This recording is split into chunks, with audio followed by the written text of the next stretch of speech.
జై వీరబ్రహ్మేంద్ర స్వామి. అందరికీ నమస్కారం. ముందుగా భక్తులందరికీ మహాశివరాత్రి శుభాకాంక్షలు. భగవద్గీతలో శ్రీకృష్ణ పరమాత్మ ఒక మాట చెబుతారు, వేదాహం సమతీతాని వర్ధమానాని చార్జున భవిష్యాని చ భూతాని మాం తు వేదన కశ్చన. అంటే జరిగింది నాకు తెలుసు, జరుగుతున్నది నాకు తెలుసు, జరగబోయేది నాకు మాత్రమే తెలుసు, నేనే త్రికాల జ్ఞానిని అని. ఆ విష్ణు స్వరూపమే కలియుగంలో శ్రీ మధ్విరాట్ పోతులూరి వీరబ్రహ్మేంద్ర స్వామిగా అవతరించారని మనందరికీ తెలుసు. ఆయన త్రికాల జ్ఞాని కాబట్టే వందల ఏళ్ల క్రితమే రాబోయే కాలంలో జరగబోయే వింతలను విశేషాలను కాలజ్ఞాన రూపంలో మనకు అందించారు. అయితే ఈ మహాశివరాత్రి వేళ స్వామివారు ఆ పరమశివుని గురించి, శివక్షేత్రాల గురించి తన కాలజ్ఞానంలో ప్రస్తావించిన కొన్ని అత్యంత కీలకమైన వాక్యాల గురించి తెలుసుకుందాం. ఇవి వినడానికి పద్యాల్లా అనిపించినా వీటి వెనుక ఉన్న ఆధ్యాత్మిక సత్యాలు వింటే మీరు ఆశ్చర్యపోతారు.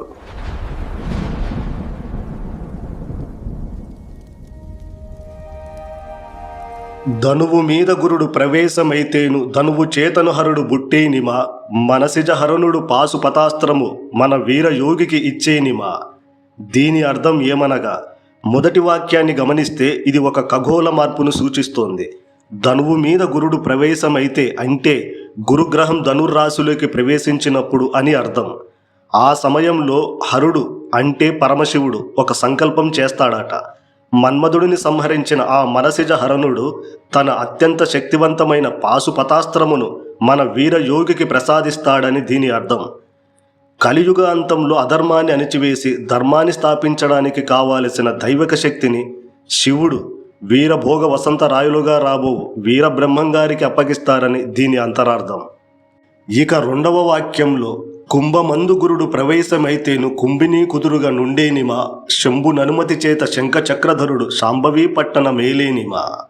ఈ రెండవ వాక్యంలో స్వామివారు మరో అద్భుతమైన విషయాన్ని చెప్పారు. గురుగ్రహం కుంభరాశిలోకి ప్రవేశించినప్పుడు ఈ భూమండలం అంతా స్థిరంగా ఉంటుందట.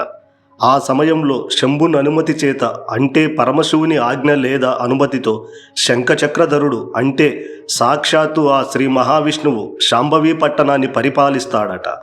శివకేశవుల సమన్వయంతోనే ఆ ధర్మరాజ్యం నడుస్తుందని వీరబ్రహ్మంగారు ఇక్కడ స్పష్టం చేశారు.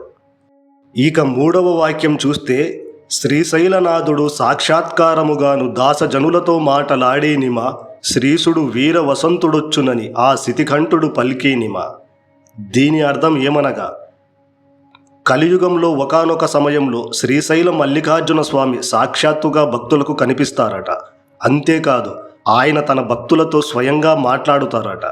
ఆ శితికంఠుడు అంటే నీలకంఠుడైన శివుడు భక్తులతో ఏం చెబుతారో తెలుసా? శ్రీసుడు వీర వసంతుడొచ్చునని అంటే లోకాన్ని రక్షించడానికి వీరభోగ వసంతరాయులు రాబోతున్నాడని ఆ పరమశివుడే స్వయంగా ప్రకటిస్తాడట.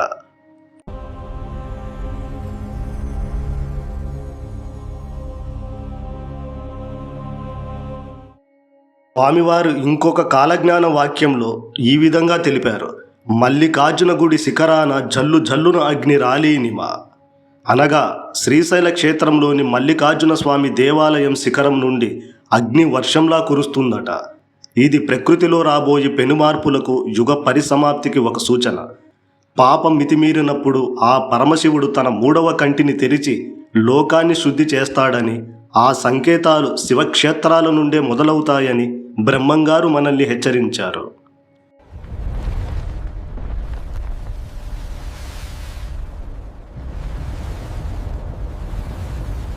అయితే భక్తులారా, ఇక్కడ మనం ఒక ముఖ్యమైన విషయం చర్చించుకోవాలి. ఇందాక మనం చెప్పుకున్న వాక్యాల్లో శివుని అనుమతితో విష్ణుమూర్తి పరిపాలిస్తాడు అన్న ప్రస్తావన వచ్చింది కదా. దీనిపై కొంతమందికి సందేహం రావచ్చు, సర్వేశ్వరుడైన శ్రీ మహావిష్ణువు శివుని అనుమతి తీసుకోవడం ఏమిటి అని. కానీ ఇక్కడ మనం తెలుసుకోవాల్సింది శివకేశవ అభేదం. శివాయ విష్ణు రూపాయ శివరూపాయ విష్ణవే అన్నట్టుగా వారిద్దరూ ఒక్కటే. అయితే పరమాత్మ భూమి మీద అవతారం తీసుకున్నప్పుడు ఒక అవతార ధర్మాన్ని, ఒక మర్యాదను పాటిస్తారు. ఉదాహరణకు ద్వాపర యుగంలో సాక్షాత్తు ఆ శ్రీకృష్ణ పరమాత్మ కూడా ఉపమన్యు మహర్షి వద్ద శివదీక్ష తీసుకుని ఆ పరమశివుణ్ణి పూజించారు. లోకానికి ఒక ధర్మాన్ని, దైవాల మధ్య ఉండాల్సిన సమన్వయాన్ని నేర్పడానికి. అలాగే కలియుగ అంతంలో అధర్మాన్ని తుడిచిపెట్టే ఆ రుద్రరూపం శివుడిది అయితే, తిరిగి ధర్మాన్ని నిలబెట్టే పాలనా రూపం విష్ణువుది. పైగా ఆ పట్టణం పేరు శాంభవి పట్టణం. శాంభవి అంటే పార్వతీదేవి. ఆ తల్లి పేరు మీద ఉన్న పట్టణాన్ని ఏలడానికి వెళ్ళేటప్పుడు ఆ తల్లికి పతి అయిన శంభుడు అనగా శివుడు సంతోషంగా ఆమోదించడం అనేది ఒక దైవిక మర్యాద. ఇది కేవలం ఒక గౌరవప్రదమైన సమన్వయమే తప్ప ఇక్కడ హెచ్చుతగ్గులు లేవు. ఈ నిజాన్ని గ్రహించినప్పుడే మనకు కాలజ్ఞానం యొక్క అసలు సారాంశం అర్థమవుతుంది.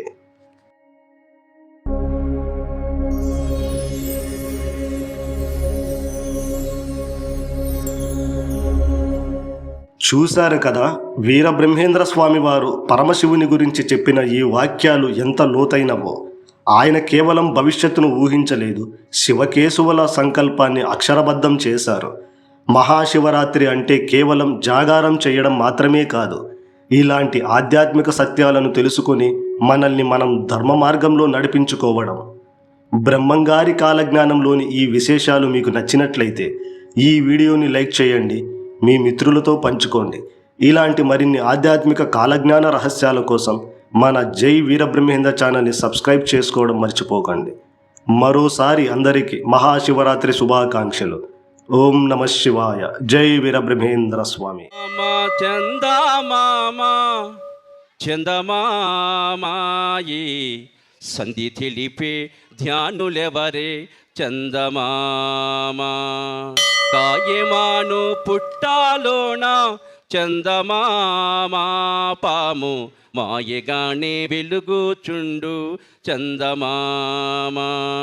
చందమామా చందమామా చందమామాయి సంధి తెలిపే ధ్యానులెవరే చందమామా. జంటనాదా స్వరములుది చందమామా పాము తెలియకుండా చుట్టుకున్నది చందమామా. 9 వాకిళ్ళు మోసి చందమామా పాము నెమ్మదిగా పట్టవలెను చందమామా. చందమామా చందమామా చందమామాయి సంధి తెలిపే ధ్యానులెవరే చందమామా. రామయ్యను కట్టుగట్టి చందమామా పాము యుక్తి చేసి పట్టవలెను చందమామా. దేహమూలాయందు చందమామా పాము తెలియకుండా చుట్టుకున్నది చందమామా. అజప మంత్ర ధ్యానము చేత చందమామా పాము అఖండ కలలతో వెలుగుచుండు చందమామా. పామును బట్టే యోగి ఎవరే చందమామా. ఓహో అతని పేరే సిద్ధాగురుడే చందమామా. చందమామా చందమామా చందమామాయి సంధి తెలిపే ధ్యానులెవరే చందమామా. ఈ జన్మానిక దుర్లభమురా ఓరిసా జన్మ సాకార సద్గురుని ఘనరా. ఈ జన్మానిక దుర్లభమురా. పంచాక్షరీ మంత్ర పఠన చేయన్న పఠన చేసిన యముడు పారిపోదన్నా. పారిపోతే అంబ పరమిచ్చుడన్నా. పారిపోతే అంబ పరమిచ్చుడన్నా. ఫలము నందిన వాడు పరమగురుడన్నా.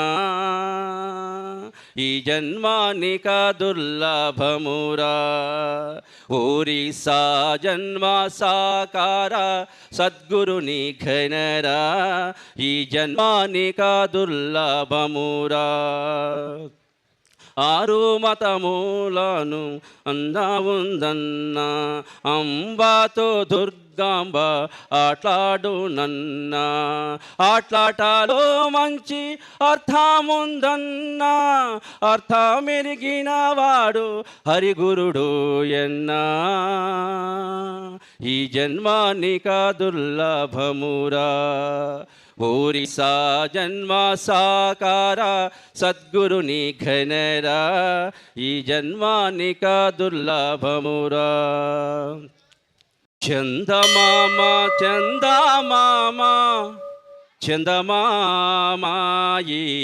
సంధి తెలిపే ధ్యానులెవరే చందమామ, కాయమాను పుట్టాలోన చందమామ, పాము మాయగానే వెలుగుచుండు చందమామ.